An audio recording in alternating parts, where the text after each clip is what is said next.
evening, ladies and gentlemen. A small correction here. I'm not representing Delhi Police. I'm basically representing Department of IT, GNCTD.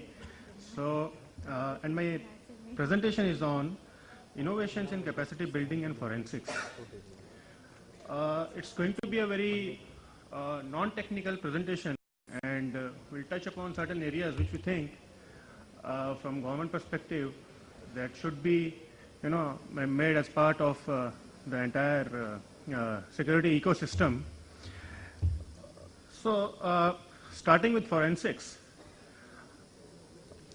the literal meaning in the common parlance of forensics is basically digging about past events and making the evidence available in the court for certain investigations and certain court trials. But when we talk about forensics, we consultants have some belief that it is not just about the past events, it is about the present and even the future events which may occur and which may jeopardize the security of the IT systems. So we'll not talk about the common parlance here, we'll talk about the holistic view of how forensics can help us securing our IT systems. Now, this particular figure, I'm sure we must have seen n number of times. All of us would have seen this figure, and we all are aware of this particular architecture, that information security consists of people, processes, technology, and we have a certain regulatory compliances, security policies as part of the information ecosystem. On the top, we have confidentiality, integrity, availability, authenticity, and assurance. Now, these are the critical elements of information security. If any of these elements is breached, we'll say that our information systems have been attacked. When we say information systems, we're not only talking about the internet-based or the computer-based information systems, we're talking about the physical information systems as well.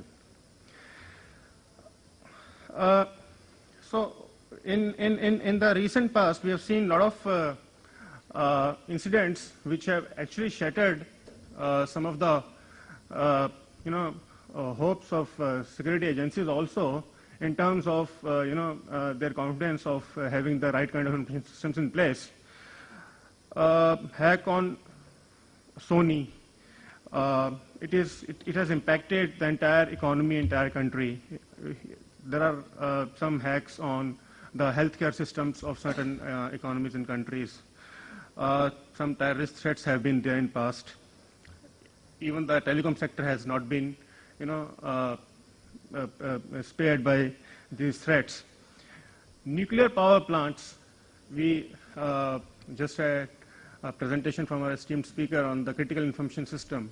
So getting a nuclear power plant hacked is a disastrous situation, and which one can actually think of. We have various instances on the hacks on, and the malpractices being there in the retail industry, the financial services industry. So what is the cybercrime landscape? It has touched all the sectors, all the industries, and even all the economies at various levels, at different levels.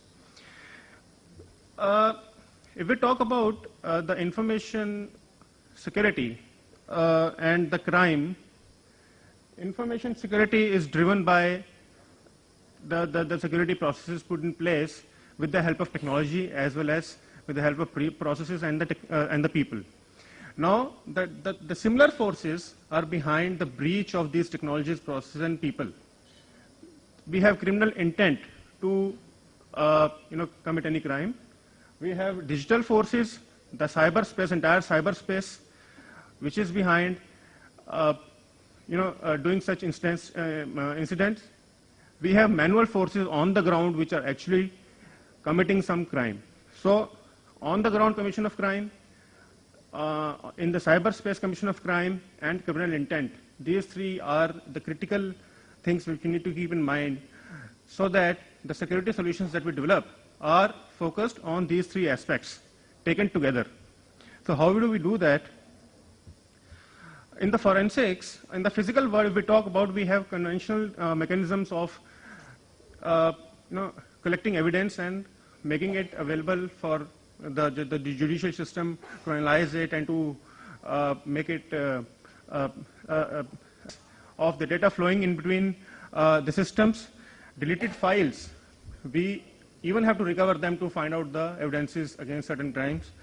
Stochastic forensics, which means that we even use probabilistic techniques to ensure that in future these events are not happening.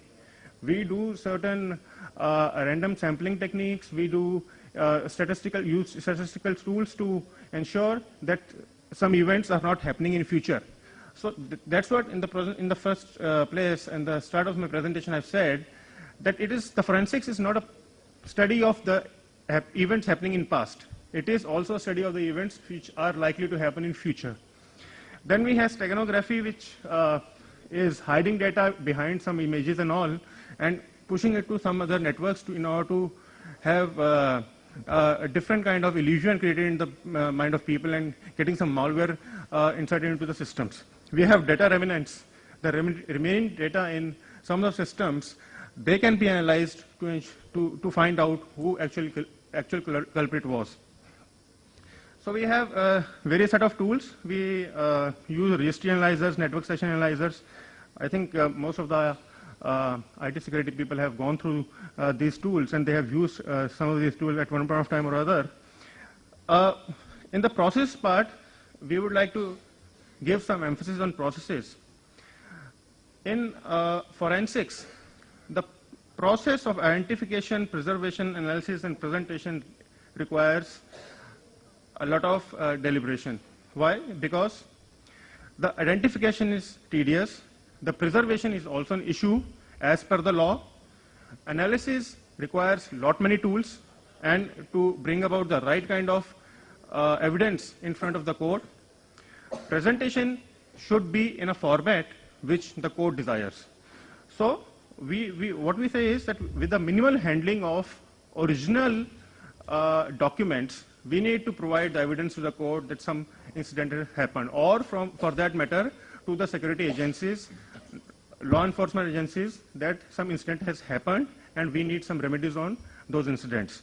Even within the organizations, the information security teams require such kind of forensic tools to analyze the issues.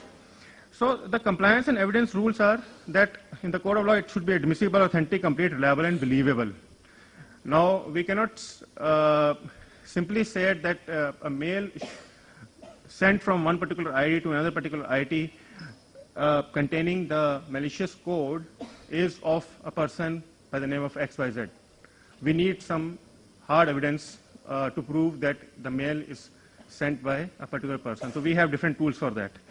Now, after discussing a basic of this, I have a couple of slides, last two slides on the innovation areas which we think that we should actually collectively work on to ensure that the information systems are pretty much secure.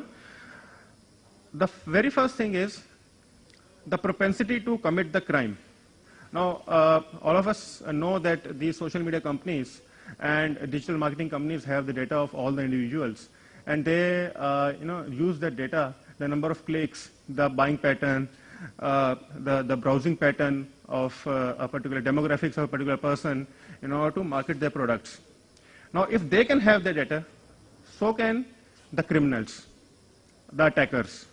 Even they can use the same data to breach our systems, to know about a person, to know about what he is going to do next. So such kind of propensity to commit crime is it can be derived through a use of some tools like pattern matching of digital evidence with physical activity. Self-policing. This is a part in which capacity building comes into play.